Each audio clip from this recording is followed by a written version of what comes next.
Hola, bones a tothom i benvinguts al blog Hana Monogatari Cultura Japonesa en català. Jo sóc l'Oriol i avui us vinc a parlar d'un tema que segur que la majoria dels que esteu escoltant això o que llegiu habitualment el blog us afecta. Tant si sou molt fans del manga com si us agrada més la cultura japonesa o si simplement us agrada molt llegir i teniu curiositat per altres cultures, estic segur que la majoria dels que esteu sentint aquest vídeo teniu una bona biblioteca o una bona acumulació de volums tant de manga, de còmics, de llibres, etc. a casa vostra. I segur que més d'una vegada us heu preguntat com hauria de conservar correctament aquesta biblioteca, aquests llibres, aquests mangas, etc. Llavors, doncs, jo avui estic aquí per contestar aquestes preguntes. La veritat és que, els que em coneixeu ja sabeu que faig molt de temes de divulgació de cultura japonesa, però amb el que m'he guanyat les garrofes els últims anys no ha sigut a fase de divulgar de cultura japonesa en català, que ja sabem que d'això doncs no es guanyen gaire bé la vida, sinó que amb el que m'he guanyat les garrofes ha sigut treballant d'arxiver. Jo vaig estudiar història i vaig fer un màster en gestió d'arxius i biblioteques i arrel d'això doncs, vaig estar gairebé un parell d'anys treballant amb el sector dels arxius, treballant tant a l'hora de classificar, d'escriure i fer conservació de tota mena de documents d'arxiu. El meu màster, el meu treball final de màster, el vaig fer precisament sobre la conservació preventiva de documents físics en arxius locals. És a dir, totes aquelles accions, la conservació preventiva són totes aquelles accions que duem a terme per tal d'aconseguir que els nostres llibres, documents, pergamins, fotografies, etc., no es deteriorin amb el temps, no ens agafin humitats, no es facin malbé, no es trenquin, etc. És a dir, totes aquelles accions que nosaltres fem per evitar que una peça es deteriori. Segur que vosaltres heu vist molts de vídeos molt espectaculars sobre com es restaura una determinada obra d'art i sempre veiem allò tan maco de com van traient la merda dels quadres i tot això. L'objectiu de la conservació preventiva és una feina molt més invisible. És evitar precisament que això passi, que haguem d'arribar a aquests extrems de recórrer la restauració, és a dir, evitar que les coses es facin malbé en primer lloc. I avui vull fer un vídeo centrat en com conservar els vostres mangas i farem, doncs això, explicaré quins són els consells, quines són les millors condicions com tenen les coses, parlarem també de mites i bulos sobre com conservar els còmics i els mangas en particular, etc. Llavors, aquest vídeo ve també arrel de la petició d'un lector, en Pau, que em va demanar com podia conservar en condicions òptimes la seva col·lecció de manga, perquè no ho tenia gaire clar, i aquest vídeo serà per ell i per tota la gent que tingueu col·leccions de còmics, de mangas a casa i que vulgueu tenir-los en les millors condicions possibles. Dit això, comencem! I per començar parlant de la conservació de mangas en particular, hem de parlar una mica dels problemes precisament que té el manga com a mitjà d'edició, més que res des d'un punt de vista físic, editorial i a l'hora de la conservació. Normalment, amb els llibres de butxaca i els llibres convencionals que trobem a la majoria de llibreries, les condicions de conservació són més o menys bones. Hi ha edicions de més o de menys qualitat, però sí que és veritat que el manga té una sèrie de problemes que els llibres normals no tenen. El primer de tot acostuma a ser la qualitat de les edicions. No és per aquesta edició en particular, sinó que és una cosa general de tots els mangas. No és cap secret que les edicions que trobem a la majoria de volums no són especialment robustes, ni tenen el paper de la millor qualitat, ni tenen sobretot els encolats i els enquadernaments de gaire robustos, els fulls tampoc tenen molt de gramatge, les tintes a vegades tampoc són de la millor qualitat, és a dir, els mangas sempre s'han caracteritzat per tenir un preu molt popular i unes edicions d'una qualitat més aviat qüestionable. Això ha anat canviant amb els anys i amb els anys també anem tinguent cada vegada edicions de més qualitat, també han anat pujant bastant els preus i ens anem acostant cada vegada més als preus de volum de manga gairebé amb llibre de butxaca, però sí que és veritat que les coses han anat canviant. Però sí que és veritat que el fet que tinguem tintes de pitjor qualitat, papers de menys gramatge i, sobretot, enquadernacions molt dèbils, fan que els mangas siguin més complicats de conservar que un llibre normal. Aquí tenim, per exemple, un típic volum en format tankobon de Eurocamp, que és un manga que li tinc un carinyo molt especial, perquè jo ja sabeu que vaig viure gairebé un any a la zona dels voltants del Mont Fuji, a Yamanashi, i aquest manga precisament s'ambienta a Yamanashi. Llavors, doncs, per mi és un volum molt especial. El que passa que aquest volum pateix, els volums tankobon, el format clàssic, pateix sobretot d'aquí, del llom. És a dir, del punt on s'uneixen totes les pàgines. Si us hi fixeu, no sé si la càmera ho enfocarà prou bé, l'encolat i les enquadernacions del món del manga solen ser molt dèbils. De fet, això és una queixa recurrent entre companys bibliotecaris que es queixen que les col·leccions de manga, a la mínima que les comencen a remenar i obren les pàgines, de seguida comencen a saltar els fulls. Això també convido les editorials a fer la reflexió de si convindria igual fer unes edicions de més qualitat i més cares destinades a les biblioteques o a gent que les hagi de fer servir molt per tal de que aguantin una mica els trotes, no? Però diguéssim que els mangas sempre han patit molt del llom. Després també tenim a vegades papers de gramatges molt fins, per tant que s'esparrequen més fàcilment, que tendeixen doncs, a ser més dèbils, també a vegades tintes de pitjor qualitat, que ara ja no passa tant, però abans teníem problemes amb la transmissió de tinta i tal.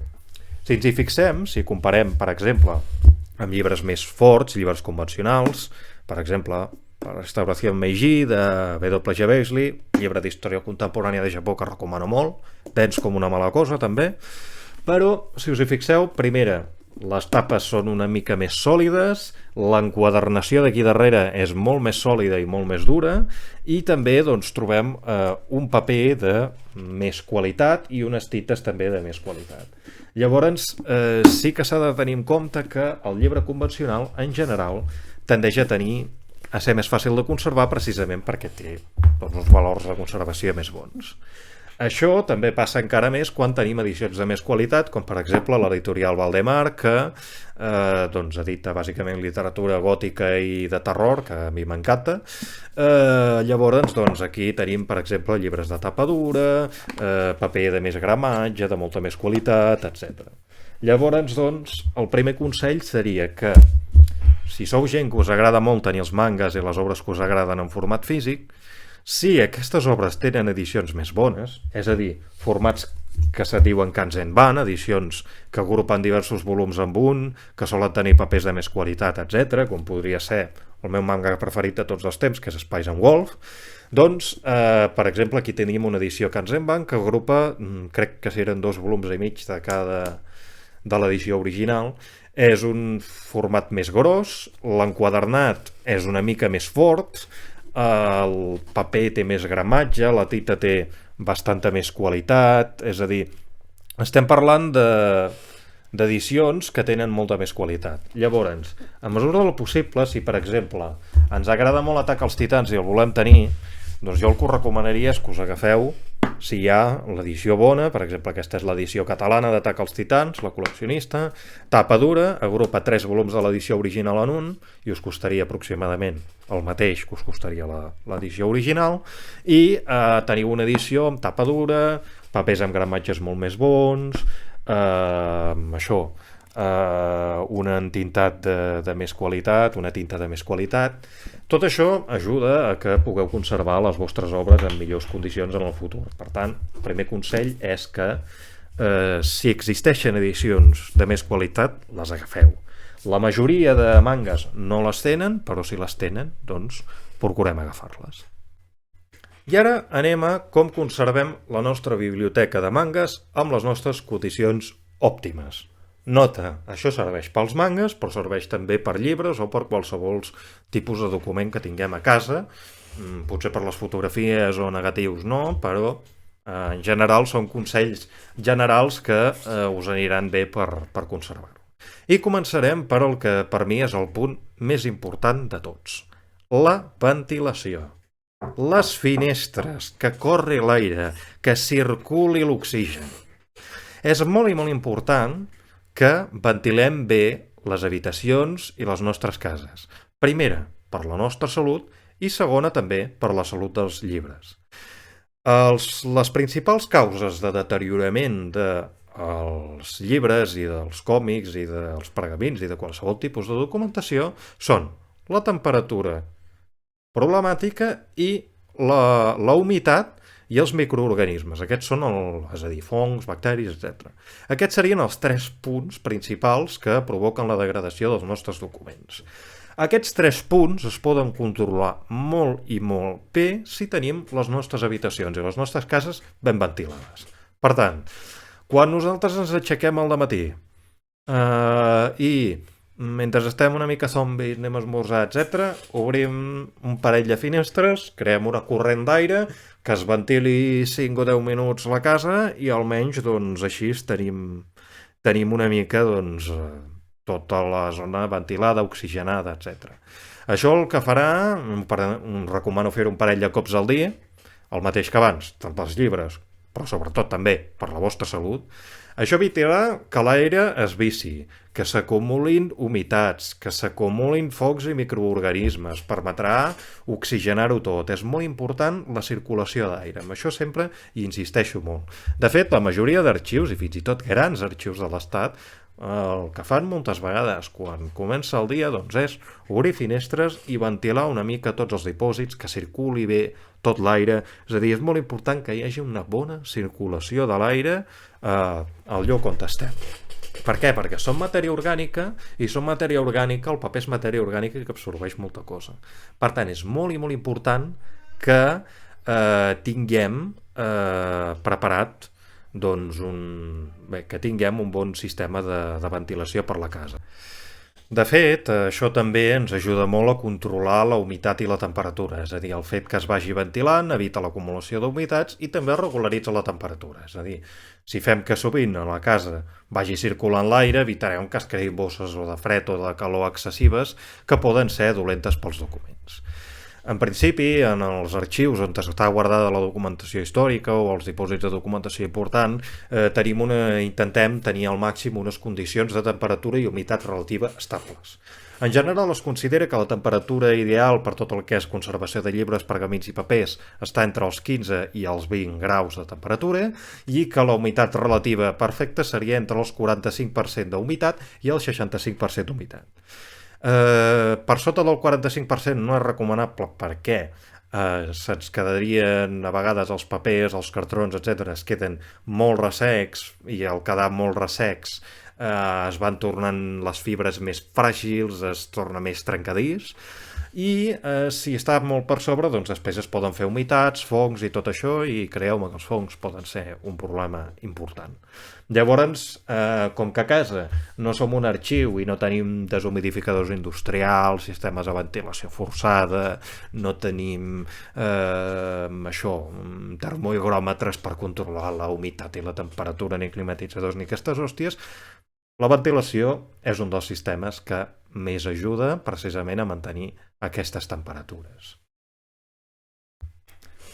Següent punt. La neteja. La neteja és una cosa molt i molt important. Per què? Primera, com he dit abans, per la vostra salut, vull dir, tots els consells aquests que dono pels llibres són també per la vostra salut, vull dir, us anirà bé. Llavors, important, mantenir la casa neta. És molt important que hi hagi una bona neteja de l'entorn on estan els nostres llibres per evitar que s'acumuli pols, que s'acumuli merda i en aquesta merda s'hi puguin atreure plagues, s'hi puguin formar bacteris, fongs o altres microorganismes que puguin atacar els nostres llibres, que els puguin infectar, etc. Per tant, doncs és molt i molt important mantenir una bona neteja tant de les habitacions com sobretot de les lleixes on estan els vostres llibres. En general, per evitar plagues i per evitar infeccions i aquestes coses, si us hi fixeu, totes les biblioteques i tots els arxius, les lleixes són metàl·liques. Per què? Perquè el metall és un material que no permet en general que proliferin termites, que proliferin peixets de plata o altres microorganismes que poden ser un problema i de les plagues, de fet, ja en parlarem més endavant. Per tant, el primer consell que us donaria doncs és això, mantingueu les lleixes netes. No cal que tingueu lleixes de metall a casa perquè a vegades doncs, no són gaire maques, no són la cosa més estètica del món, però sí que procureu doncs, això, estar atents que no surtin plagues. Com mantinguem la neteja? És molt important que quan fem la neteja de les lleixes concretes on hi ha els llibres, fem sempre la neteja amb sec. En general, els llocs on tenim els llibres no són llocs on s'incrusti menjar, no són llocs on s'incrusti merda difícil de netejar, per tant no cal tampoc ni fer servir productes químics molt agressius, ni tampoc fer la neteja amb moll.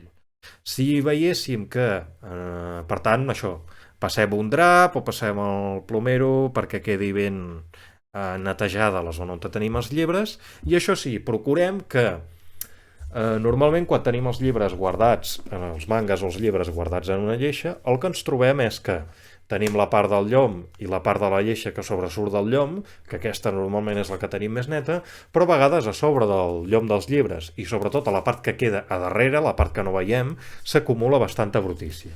És important que de tant en tant anem netejant això, perquè això pot facilitar a la llarga que es facin paràsits, microorganismes, fongs, etc. Per tant, allò un parell de cops a l'any o 3 cops a l'any, intentem netejar la part de darrere de les lleixes, que és aquesta part que no es veu.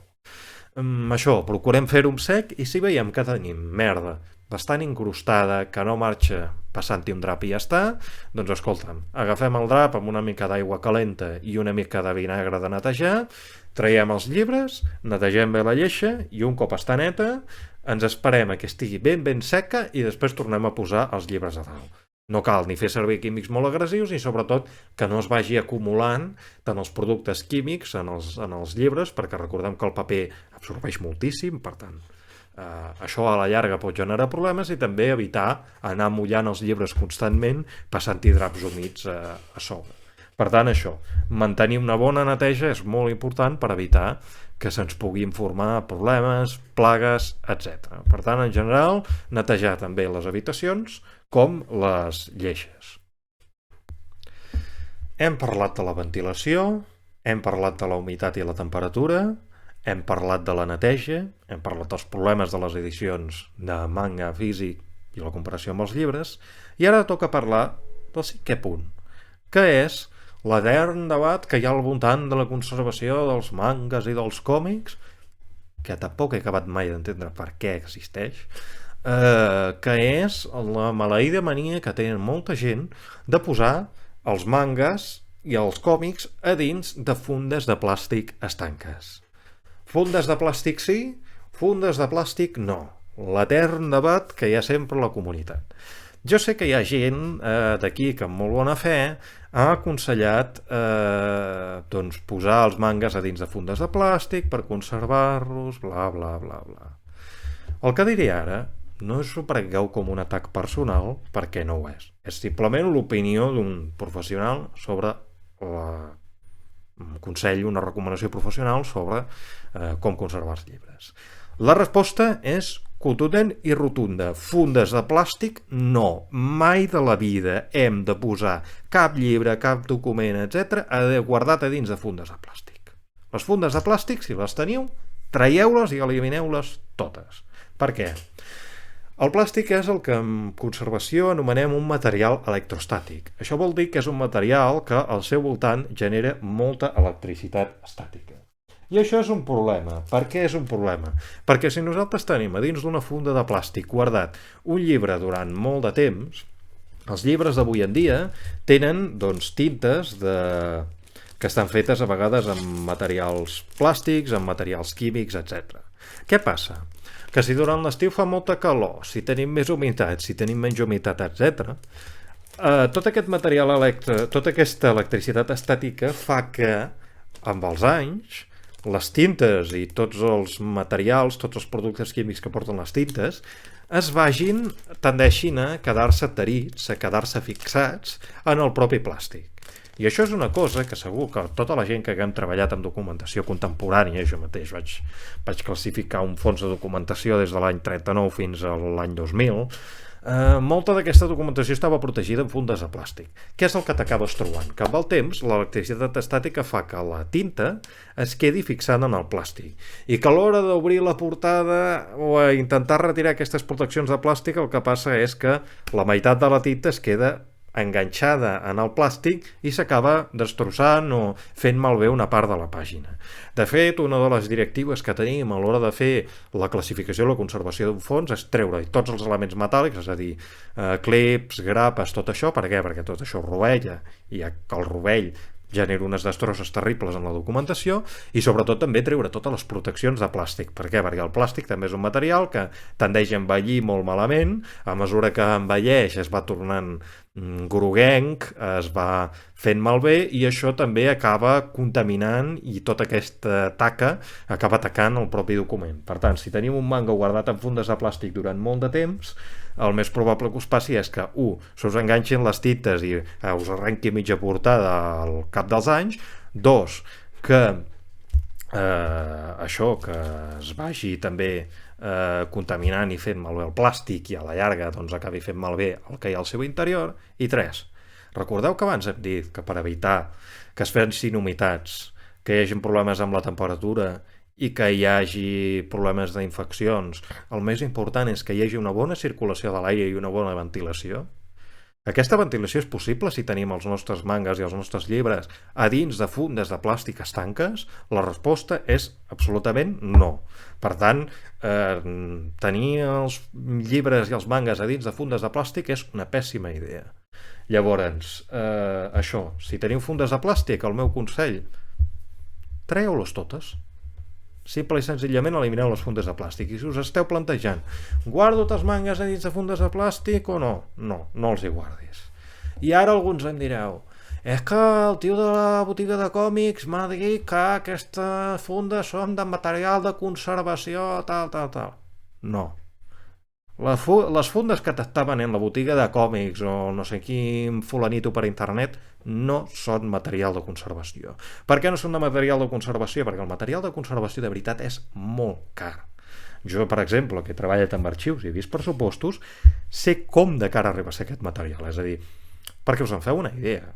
És habitual que quan es fan grans comandes de material de conservació, les caixes grises, que són d'un tipus de material especial de pH neutre que se'n diu, és a dir, que no és àcid, que són caixes molt dures, etc., preparades per aguantar dècades i dècades i que evitar que el document de dins es deteriori, una sola caixa arxivadora, un sol arxivador pot arribar a costar 10-12 euros. Si les fundes de plàstic, que insisteixo, a nivell de conservació està considerat una mala idea posar-los en fundes de plàstic, estiguessin en material de conservació de veritat, costaria el mateix la pròpia funda que el manga en si, és a dir, ens costaria a l'entorn de 7-8 euros. Per tant, no. El tio de la botiga de còmics i el tio que t'està venent les fundes per internet a 50 cèntims un paquet de 10 no t'està venent material de conservació de veritat. Per tant, insisteixo, no feu el tema de les fundes de plàstic perquè de veritat és una despesa inútil i és una molt mala idea. I de veritat, els que heu aconsellat a la gent que es fes fundes de plàstic i tal, no us prengueu això com una cosa personal, és simplement com es considera a nivell de conservació el tema de guardar les coses en fundes de plàstic. És molt millor que estiguin ben guardats amb una lleixa neta, amb una habitació ventilada i que estiguin en un bon estat de conservació i ja està. I direu, ostres, és que he vist que les biblioteques forren les cobertes dels llibres en plàstic. Sí, però fixa't en una cosa, no forren tot el llibre, forren només les cobertes. Per què? Perquè els llibres de les biblioteques són llibres que tenen molta tralla, que tenen molta batalla. Per què? Perquè els agafa molta gent, els torna a posar, etc. Per tant, aquests el que fan, si us hi fixeu, forren les cobertes per evitar que el contacte vagi deteriorant. Si us hi fixeu, de tant en tant van canviant aquests folres. I els folres aquests, si us hi fixeu, van molt folgats. És a dir, no van completament enganxats i estancs com les fundes que se solen vendre amb el món del còmic i del manga. Per tant, això, fundes no. Consell molt important i una altra variable molt important que hem de tenir en compte a l'hora de conservar les nostres biblioteques. La llum, l'exposició a la llum. En general, a l'hora de conservar qualsevol tipus de llibre, manga, documents, etc., però particularment amb els mangas, perquè, per exemple, la portada d'Ichie no és un paper més mate, però, per exemple, com podeu veure amb la portada de Spice and Wolf, etc., són tintes plàstiques, etc. En general, l'exposició a la llum solar és bastant perjudicial per als documents i pels llibres.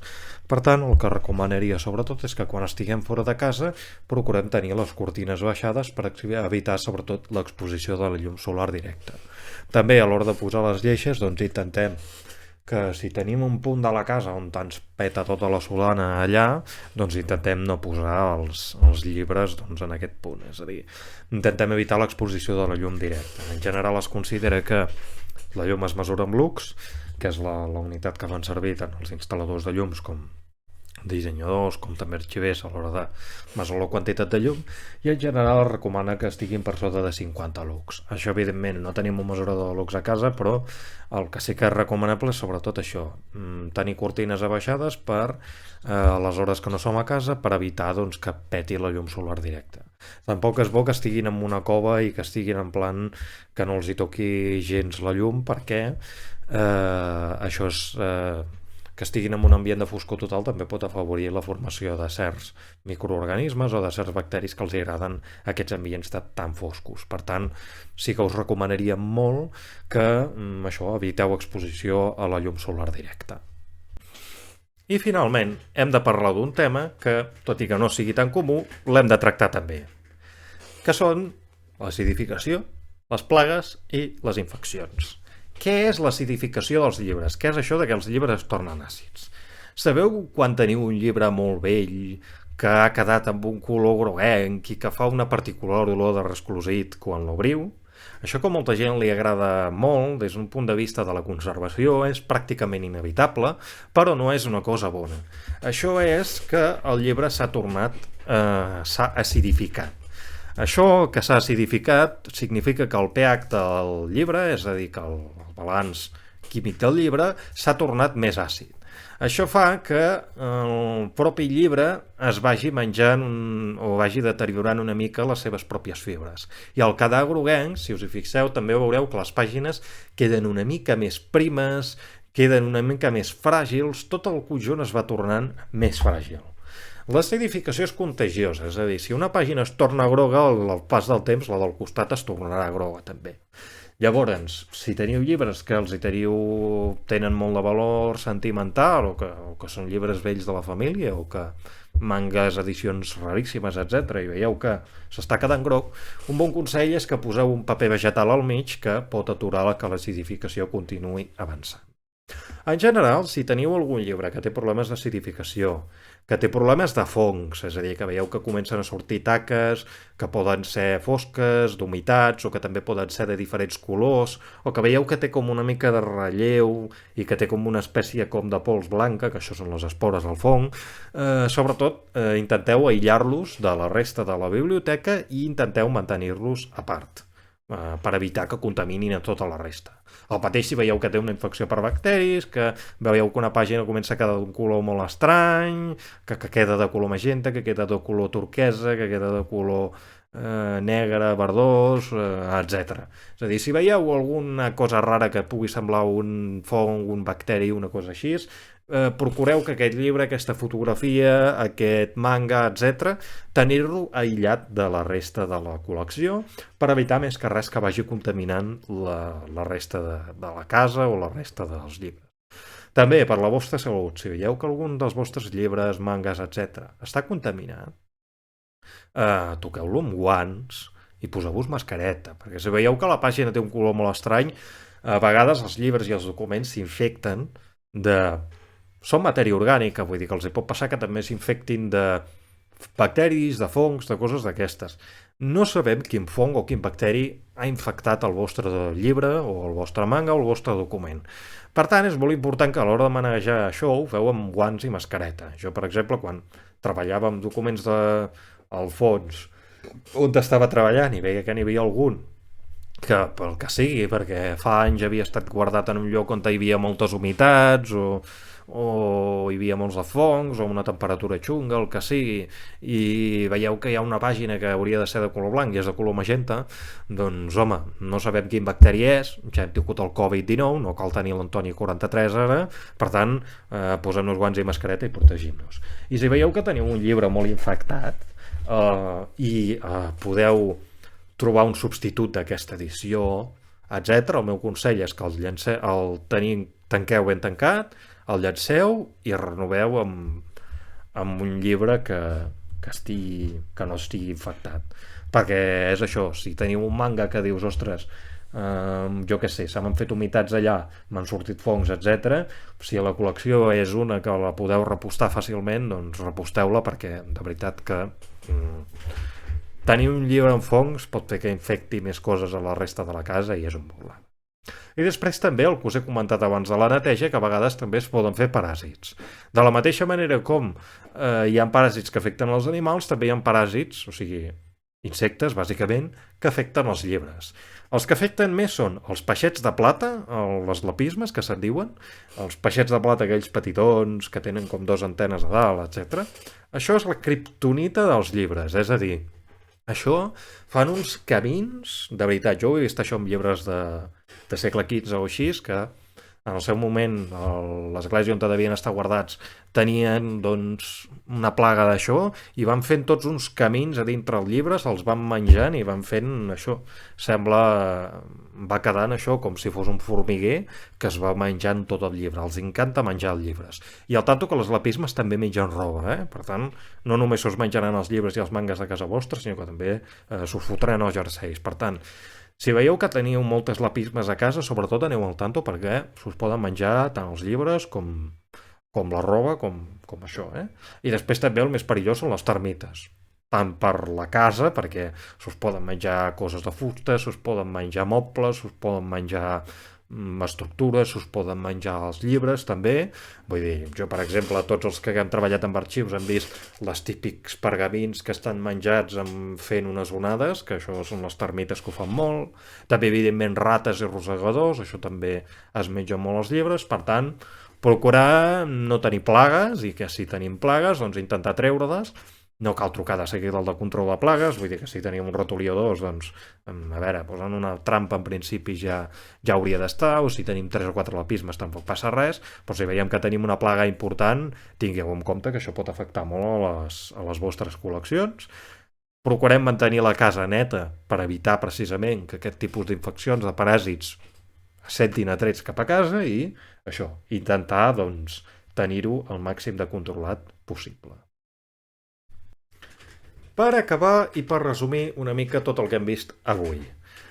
Com conservar correctament els nostres mangas? Primer de tot hem de tenir en compte que els nostres mangas són un material més feble o més dèbil en general que els llibres normals.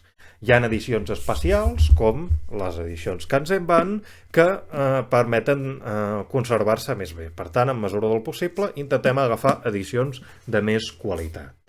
I també, com que aquestes edicions són més dèbils, recordem que intentem, a l'hora d'obrir-los, doncs, fer-ho amb compte, no forçar massa les tapes.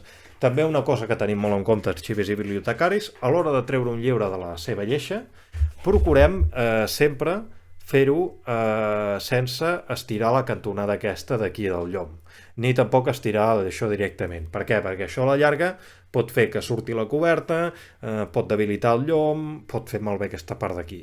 Per tant, intentem o estirar des d'aquesta part d'aquí al mig cap enrere o intentar agafar pels costats.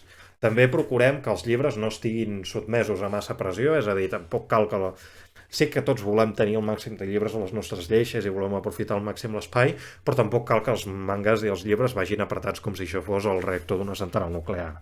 No cal que vagi tanta pressió la cosa. Per tant, procurem que estigui plena la lleixa, però que no estigui això a pressió de reactor nuclear. Per tant, que puguem treure el llibre amb facilitat, que estigui ple, però que el puguem treure amb facilitat. Després, recordem, important, ventilar un parell de cops al dia i mantenir sempre l'ambient fresc i ventilat, procurant mantenir la casa sempre a una temperatura confortable, que no pugi massa la temperatura i que no estigui massa baixa. També procurem mantenir tota la casa ben ventilada per evitar doncs, que s'acumulin fongs, espores a l'aire, que l'aire quedi viciat, que s'oxigeni tot i per tant que s'eviti la formació d'humitats, de bosses de temperatura xungues, etc. Per tant, la ventilació seria el primer punt. Neteja, recordem que s'ha de netejar sovint, procurem de tant en tant doncs, treure una bala de llibres, netejar tota la part de darrere per evitar que s'acumuli molta merda darrere dels llibres i que es puguin fer que això pugui atraure paràsits, microorganismes, etc. I procurem fer sempre la neteja amb sec, i si la fem amb moll, doncs procurem no fer servir productes químics molt agressius i treure tots els llibres i esperar que estigui ben sec abans de tornar-los a posar. Després, recordem també que la humitat i la temperatura, la ventilació ens ajudarà a mantenir una bona humitat i una bona temperatura, però com a referència això, procurar que no hi hagi moltes variacions molt fortes i procurar això, que la humitat no sigui com el desert del Sàhara, però que tampoc sigui molt humit, perquè les humitats són dels principals problemes. Després, també recordem, per tot el que hem explicat ara, tant de la humitat com de la temperatura, com de la ventilació, tot això, futes de plàstic no, recordem que són un material electrostàtic, que se'ns enganxen les tintes, que en entorns estancs d'aquests és més fàcil que s'hi facin fongs, que s'hi facin bacteris, que la cosa no ventili, que se'ns facin reaccions químiques més complicades, per tant, això ha d'estar tot ventilat, per tant, fundes de plàstic fora. Després, anar amb compte amb les plagues i els insectes, per tant, estar al lloro si veiem que ens surt algun volum, que ens surt alguna cosa estranya, aïllar-lo de la resta dels volums, si veiem que se'ns queda molt groc, posar, i és una edició de molt important per alguna cosa, o un document molt important, posar-hi paper d'aquest vegetal per evitar que l'acidificació continuï passant, i això en general, aïllar bé aquells llibres que s'hagin infectat d'alguna cosa, i si tenim plagues de rosegadors, de peixets de plata, de termites, de qualsevol cosa, sobretot estar molt al lloro, que si és una plaga grossa, doncs eliminar-la, tant pels llibres, però també per la resta de la casa i de la vostra salut. I això, doncs, si teniu qualsevol dubte referent a la conservació del manga, referent a la conservació de qualsevol tipus de cosa que tingueu a casa relacionada amb llibres i coses d'aquestes, doncs podeu escriure a la caixa de comentaris d'aquest vídeo, podeu escriure a la caixa de comentaris del blog, o també al blog teniu un formulari de contacte on em podeu enviar doncs, un correu, i qualsevol dubte que jo us pugui respondre, doncs us el respondré. I fins aquí els consells de com conservar les vostres biblioteques de manga. A reveure!